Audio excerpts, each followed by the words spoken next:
Welcome back. I am with David Smith of Freshwater Farms of Urbana, Ohio, and we just visited his farm and learned a little bit about his operation.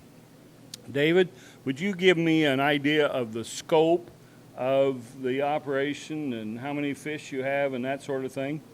Well, I think as far as aquaculture goes around the world, we're fairly small, but we've kind of specialized in being able to raise things indoors with recycling systems year-round. So that gives us a real advantage in meeting market demands of this area. We walked around and looked at your operation. Would you give us an idea of some of the different kinds of fish that we saw and the unique things about them? Well, rainbow trout still our main food fish we raise. Yellow perch is a close second. But we have about 20 species of fish on the farm. We raise them for pond stocking purposes, for private ponds, and other things for bait, for those types of things. But mostly we're raising about 100,000 pounds of trout a year that we process here, making into value-added products. And we saw some sturgeon down there. Tell me about those sturgeon, how old they are. And I said, hey, boy, there's a lot of caviar there. Yeah, well, we're hoping to do more than just caviar with those guys. We've got two species that we have. Some are 20 years old already and now ready to spawn finally after 20 years. The other species we have we're caretaking for Ohio State University because they are an endangered species, and of course there's a lot of interest in trying to make sure that those can come back into the natural habitat. You know, aquaculture is a relatively unique thing to the Midwest and the like. We normally would think about going fishing in big lakes someplace or the ocean. Tell us the advantages of having it here. Well, I think there's several things, and of course in the bigger picture of things, we don't go out in the woods and hunt wild boar to get our pork needs either. So aquaculture is filling that gap that the oceans can no longer provide, and can do it safely and without the environmental contaminants that sometimes are a problem. But in general, it's becoming because of the supply and demand issues, but also because it takes about 10 times the energy to go catch a wild fish than to raise it on a farm. And you talk about energy. I'm a large animal veterinarian and talk about it takes 3 pounds of feed for a pound of gain, or in the case of beef cattle, perhaps 5 or 6 pounds or more per pound of gain. And the thing that is phenomenal to me is fish and their feed conversion. Right, and that is one of the big advantages because it's cold-blooded and they're buoyant. We get a 1-to-1 feed to gain with our rainbow trout. That's incredible. And so that means every pound of feed that you're giving them results in a pound of gain. That's correct, yeah. Now, some of the other species that we don't have the diets worked out as well, it might be 1.5 pounds to 1, maybe even 2 to 1. But trout have been raised longer than anything else, and most of the nutrition work has been done on the trout. A good share of my career here has been watching Freshwater Farms of Ohio develop. Tell me a little bit about how it got started. Well, after going to school at universities and trying to figure out how this might be done, 27 years ago we bought this abandoned chicken farm, and it gave us a good, inexpensive place to raise indoors. And so my father and I basically built the place, and it became a family operation, and now my son and I run the farm.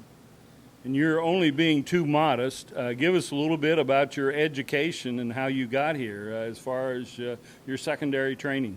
Well, I did go to Ohio State first, but being an Ohio boy, I wanted to go to the oceans and learn about shrimp at that time, because in the 70s, that was a new thing to raise shrimp on farms, and so I went to Louisiana State, and that was very fortuitous. I mean, that was a great way to learn about them in their natural habitat, and also a lot about how the wetlands purify water and things like that. So some of that has came back to help us out here.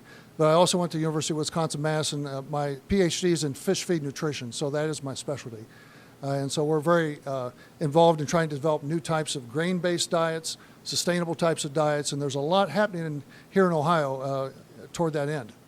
And you talked about wetlands and water and that sort of thing, and I thought one of the really unique things was how you manage water here. And why don't you describe for us a little bit about the water you use and recycling and different things like that? Well, yeah, we basically had to find an inexpensive way of doing that because universities had done it, and when Wisconsin, that was costing $22 a pound to raise the fish that way, we came up with a more simple approach, and we got down to about $1 a pound in rearing costs. So a huge difference in trying to find a farmer simple way of doing it. But we're able to recycle almost 100% of the water. And in this part of Ohio, in Champaign County, we have abundant water supply, but it's cold water. It's 55 degrees, suitable for trout, but our other fish want 70 degrees, 75 degrees. So we're really recycling that heated water and saving energy there. And then the thing is, today in our other meat industries, many people are very concerned about antibiotic usage and this sort of thing. And as a veterinarian, I'm very much involved in judiciously treating animals that are sick and raising and promoting growth in animals in healthy ways without antibiotics. Why don't you describe for me the antibiotic usage in fish? 0. We use no antibiotics here. We usually use salt as a treatment. But that's true in most of aquaculture, despite what you might hear. Antibiotics are a growth depressant in fish, so it's not, it's not the same thing that you might have with some other animals. But in general, because we're raising them indoors, away from wild diseases and parasites and things, we have very little problems with diseases. And again, when we do, typically salt is all we have to treat them with. And in addition to this, I heard the word shrimp a little while ago and raising shrimp. Why don't you describe that part of the operation? Well, I kind of came full circle that 10 years ago it became possible to raise freshwater shrimp in ponds outside in the summertime in Ohio. And we've been doing that since then. But it's a way of raising a nice fresh product in only 3 months, where it takes us a year and a half with the trout. But it's something that the ponds are stocked with baby shrimp in June, and by mid-September, they're the jumbos. I mean, we're talking 15 shrimp to the pound size, and that's a really a nice product to have. And how large is that part of the operation? Is shrimp a major player in this operation? I would say it's about third on the list for us because we have these other things going, but it really requires extensive ponds that get nice and warm in the wintertime, and you can't raise them in tanks like you can fish. Is predators an issue when you raise them in outside ponds, or is it just the neighbor going over and seining some out for himself? Well, the good news is you can't seine them out. You can only harvest them by draining the pond, but bullfrogs and things like that can be predators, but you try to minimize that by not giving them habitat around the ponds, and so it's not a big thing, and there's absolutely no drugs or antibiotics used in rearing shrimp virtually anywhere. Tell me, what is in the future for freshwater farms? Are we going to be into sharks and raising shark fins or doing something like that? That's a good question, and being a cattleman like you are, the closest thing we have to that are probably the shrimp, because they are living on detritus and things that are basically an open rumen, where we're depending on the microbes and things to enrich those plant matter particles and things. So shrimp can be raised on very low-cost feeds, and that's one of the things we're looking at now. And even marine species of shrimp, because when we can recycle the water, we can actually raise the marine fish in tanks. They're not cannibalistic like the freshwater species are.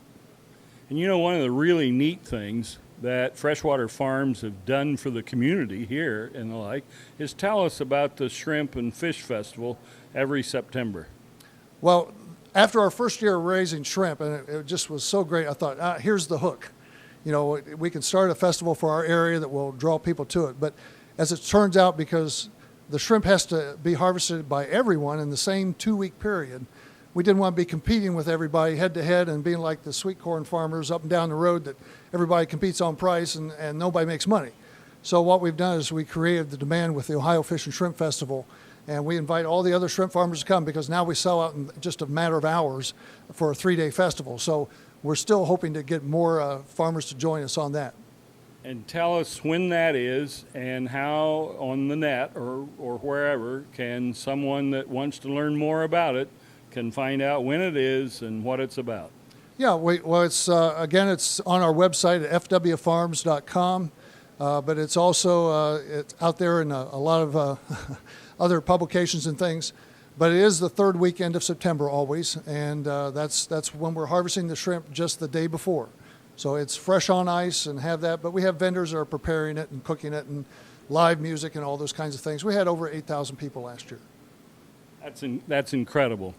Well, that's it for today, folks. I'm Doc Sanders with Dr. David Smith. If people want to know where to get to your website or contact you or purchase your product, where do they go? Well, we have a big website at fwfarms.com. We also have a website of watersmithsystems.com where we feature our aquaculture facility support and things like that, because we've really been interested in helping show other farmers how to do this.